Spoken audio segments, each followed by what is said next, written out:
فبأي آلاء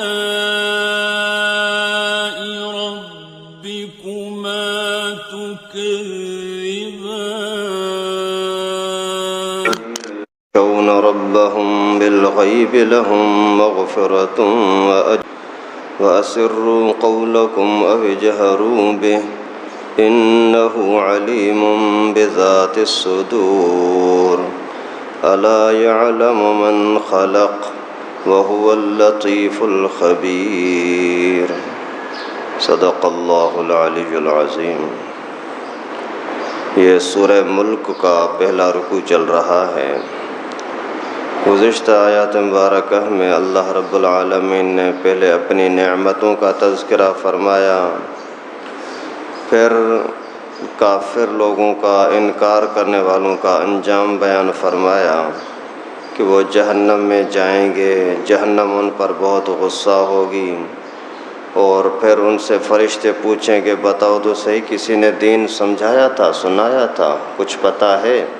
تو مانیں گے کہ ہاں ہمیں بتایا تو تھا، لیکن نہ ہم نے خود غور کیا، نہ ہی دین بتانے والوں کو ہم نے سنا، تو پھر ان کے لیے جہنم اور رسوائی ہی ہوگی، اس کے علاوہ اور کوئی رعایت نہیں ہوگی۔ یہاں سے آگے پھر اللہ تعالیٰ نے ان لوگوں کا ذکر فرمایا جو اللہ تعالیٰ سے ڈرتے رہتے ہیں۔ تو اللہ تعالیٰ سے ڈرنے کا انعام، اللہ سے خوف رکھنے کا انعام کیا ہوگا؟ اللہ کی طرف سے اعلان مغفرت اور بہت بڑا اجر، جنت۔ اور پھر اللہ تعالیٰ نے اپنی قدرت کو بیان فرمایا کہ آپ مجھ سے کہیں بھاگ نہیں سکتے، کہاں جاؤ گے؟ جہاں رہتے ہو، جہاں گھومتے پھرتے ہو، کھاتے پیتے ہو، سارا کچھ اللہ ہی کا دیا ہوا ہے، خود تمہیں ہی اللہ نے پیدا کیا، کہاں بھاگ سکتے ہو؟ تو اللہ تعالیٰ فرماتے ہیں ان الذین یخشون ربهم بالغیب لهم مغفرۃ واجر کبیر، یقیناً جو لوگ خوف رکھتے ہیں اللہ تعالیٰ کا غائبانہ بھی، ان کے لیے بخشش ہے اور بہت بڑا اجر ہے۔ جو لوگ اللہ کا خوف رکھتے ہیں، تو خوف کا مقصد یہ ہے کہ ہر چیز کرنے سے پہلے سوچتے ہیں کہ اللہ تعالیٰ اس میں ناراض ہوتے ہیں یا راضی، یہ ہے خوف۔ خوف کئی طرح کا علماء نے لکھا ہے، آدمی سانپ سے بھی خوف کھاتا ہے، کسی درندے سے بھی ڈرتا ہے، ماں باپ سے بھی ڈرتا ہے، استاد سے بھی ڈرتا ہے، اللہ رب العالمین سے بھی ڈرنا چاہیے، لیکن ڈر سب چیزوں کا الگ الگ ہے۔ دشمن کا ڈر ہے وہ اس وجہ سے کہ وہ مجھے ذلیل و رسوا کرے گا، اور جانوروں کا، درندوں کا ڈر ہے کہ مجھے کاٹ دے گا، مجھے نقصان پہنچائے گا۔ ماں باپ کا ڈر ہے کہ یہ ناراض ہو جائے گا، اس کی میرے ساتھ جو ابو کی محبت ہے وہ کم ہو جائے گی۔ استاد سے ڈر ہوتا ہے، خوف ہوتا ہے اس وجہ سے کہ اگر استاد نے مجھے نافرمان پایا تو علم دینے کے اندر، میرے ساتھ دینی اور علمی تعلق رکھنے کے اندر استاد کی محبت گھٹ جائے گی، کم ہو جائے گی۔ اسی طرح سے اللہ تعالیٰ کا خوف ہونا چاہیے، یعنی اللہ تعالیٰ نے جو مجھے یہ ہزاروں لاکھوں نعمتیں دی ہیں، یہ ان نعمتوں کو کم کر دیں گے، آخرت میں پکڑ کریں گے کہ تو نے میرے ساتھ بے وفائی کیوں کی۔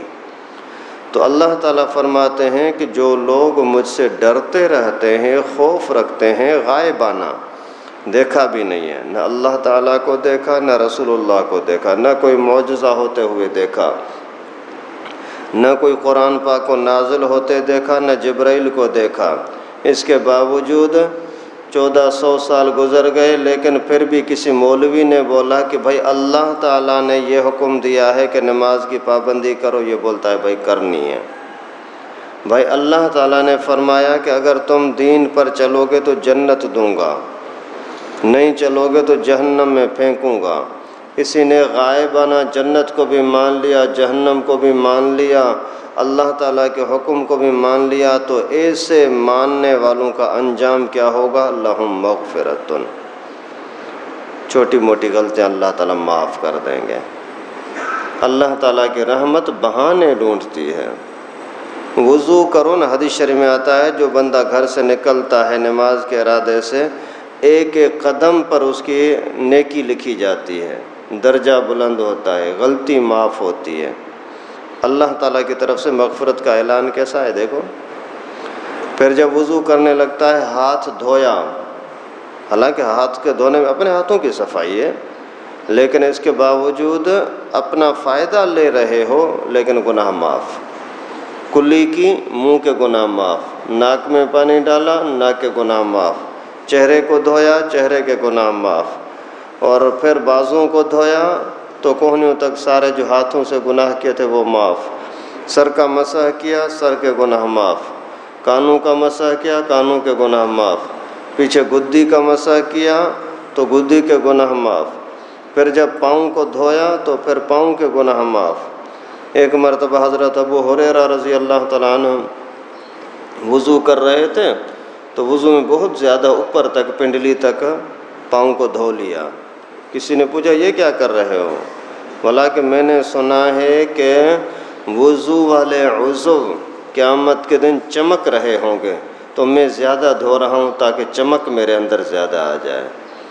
تو لہم مغفرتن، آپ اللہ کی بات مان کر چلو تو اللہ تعالیٰ تمہیں نور عطا کریں گے، تمہیں معاف کر دیں گے، تمہیں بخش دیں گے، اور اجر کبیر بھی عطا کریں گے، بہت بڑا اجر عطا کریں گے۔ اسی اجر کا نام ہے جنت، اسی اجر کا نام ہے اللہ کی رضا۔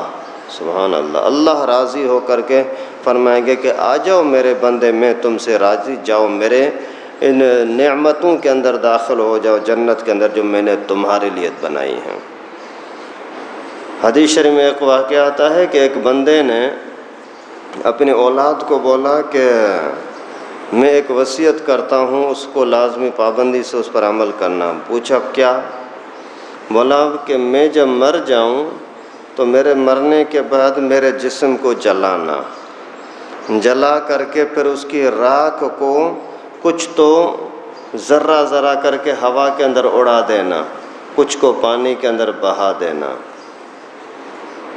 جب وہ مر گیا، بیٹوں نے باپ کی اس وصیت پر عمل کیا۔ ابھی اللہ تعالیٰ کے لیے تو کوئی مشکل نہیں ہے، اللہ رب العالمین عالم برزخ میں ہی اس کو زندہ کیا، پورا بن گیا، وہی باڈی وہی جسم سب کچھ۔ پوچھا کہ تو نے یہ کیوں کہا تھا میرے جسم کو جلا کر راکھ کو ادھر ادھر کر دینا؟ تو وہ کانپتے کانپتے عرض کرتا ہے اللہ، تیرے سامنے پیش ہونے سے شرم آ رہی تھی کہ زندگی میں تیری نافرمانی کرتا تھا، تیرے خوف کی وجہ سے میں نے یہ بولا۔ تو اللہ تعالیٰ نے فرمایا کہ تجھے واقعی میرا خوف تھا؟ عرض کیا اللہ، اس کے علاوہ اور کوئی سبب نہیں تھا، صرف تیرے خوف کی وجہ سے میں نے کیا۔ اللہ تعالیٰ نے فرمایا جا تجھے معاف ہے۔ جو اللہ تعالیٰ سے ڈرتے رہتے ہیں نا، خوف کھاتے ہیں نا، تو ان کو بھی اللہ تعالیٰ معاف کر دیتے ہیں۔ ابھی اسی ایک ہی واقعے کے اندر ایک تو یہ بھی ہوا کہ مردوں کو زندہ کرنا اللہ تعالیٰ کے لیے کوئی مشکل نہیں ہے، بھلے راکھ بن گئی، ذرہ ذرہ بن گیا، پانی میں بہہ گیا، ہوا میں اڑ گیا، ان کو بھی اکٹھا کرنا کوئی مشکل نہیں ہے۔ آج کل یہ بے دین قسم کے لوگ باتیں پھیلاتے ہیں نا، کہتے ہیں کہ یار قبر کے اندر تو آدمی مٹی کے ساتھ مل جاتا ہے، پھر کیسے اٹھے گا؟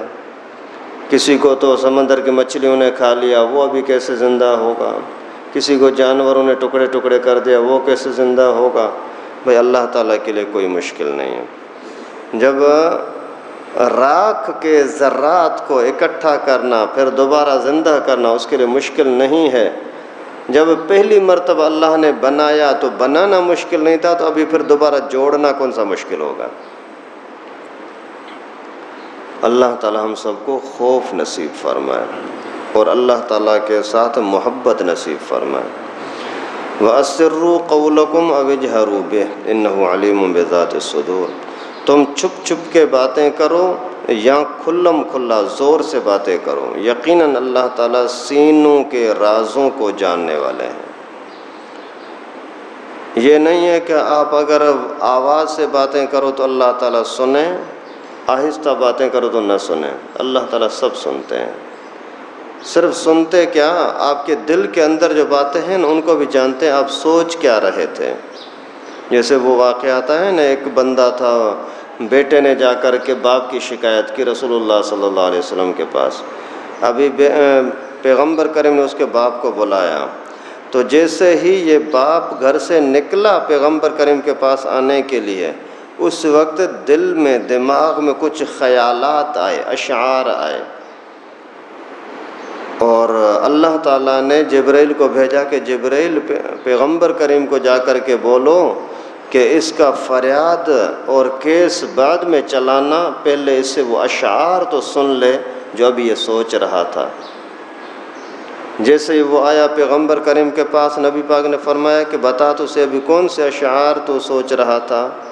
حیران ہو گیا کہ اللہ کے رسول، ابھی تک میری زبان نے وہ اشعار پڑھے نہیں، میرے کانوں نے وہ اشعار سنے نہیں، میرے دل ہی دل میں تھے، آپ کو پتہ لگ دیا. میرے بولنے سے پہلے اللہ رب العالمین نے آپ کو بتا دیا. تو اللہ تعالیٰ سینوں کے رازوں کو بھی جاننے والے ہیں کہ دل کے اندر تم نے کیا رکھا ہے، اچھا رکھا ہے، برا رکھا ہے، کیا سوچ رہے ہو، کیا کر رہے ہو، اللہ تعالیٰ کو پتہ ہے. الا یعلم من خلق، کیا وہ نہیں جانتا ہوگا جس نے پیدا کیا ہے، وہو اللطیف الخبیر، حالانکہ وہ تو باریک بین بھی ہے اور ہر چیز سے خبردار بھی ہے. اللہ تعالیٰ نے انسان کی عقل کے حساب سے بات فرمائی کہ دیکھو، آپ میں سے کوئی بندہ اگر کام کرتا ہے تو وہ یاد رکھتا ہے میں نے یہ کیا ہے، میں نے یہ کیا ہے، یہ جگہ میں نے بنائی تھی، یہ جگہ یہ چیز میں نے خریدی تھی، یہ کیا تھا. تو جس اللہ نے انسان کو بنایا ہے، جس اللہ نے زمین کو بنایا ہے، جس اللہ تعالیٰ نے زمین کے مخلوق کو بنایا ہے، تو اس کو پتہ نہیں ہوگا کہ میں نے کس کس کو بنایا ہے. الا یعلم من خلق، کیا اس کو پتہ نہیں ہوگا کہ کیا کیا میں نے پیدا کیا ہے. جبکہ اللہ تعالیٰ لطیف بھی ہیں، خبیر بھی ہیں. لطیف ہیں یعنی انتہائی گہرائی کی چیزیں، بالکل چھوٹی چھوٹی چیزیں، ان تک بھی مکمل نظر رکھنا، اس کو بولتے ہیں لطیف. اس کی نظر بڑی تیز ہے، کہتے ہیں نا یار اس کی بڑی نظر بڑی تیز ہے، تھوڑا سا چہرے کو دیکھ کر کے پورا پڑھ لیتے ہیں کہ اندر کیا کر رہا ہے، کیا سوچ رہا ہے. تو اللہ رب العالمین لطیف ہیں، یعنی بہت ہی گہرائی سے ہر چیز کو جانتے ہیں. خبیر ہیں اور ہر چیز کے حالات سے واقف بھی ہیں، کہاں کیا ہو رہا ہے، کہاں کیا ہو رہا ہے، ان کے لیے کیا انتظام کرتا ہے، یہ سب کچھ اللہ تعالیٰ ہی کر رہے ہیں. یہاں سورہ ملک کا پہلا رکوع ختم ہوا. اللہ رب العالمین سے دعا ہے کہ ہم سب کو اللہ تعالیٰ کی نعمتوں کی قدر کرنے کی توفیق نصیب فرمائے، اللہ تعالیٰ کا خوف اور اللہ تعالیٰ اپنے ساتھ محبت کرنے کی توفیق نصیب فرمائے. وآخر دعوانا ان الحمد للہ رب العالمین. لائک کریں ہمارے چینل کو اور سبسکرائب کریں اور بیل آئیکن کو دبانا نہ بھولیں.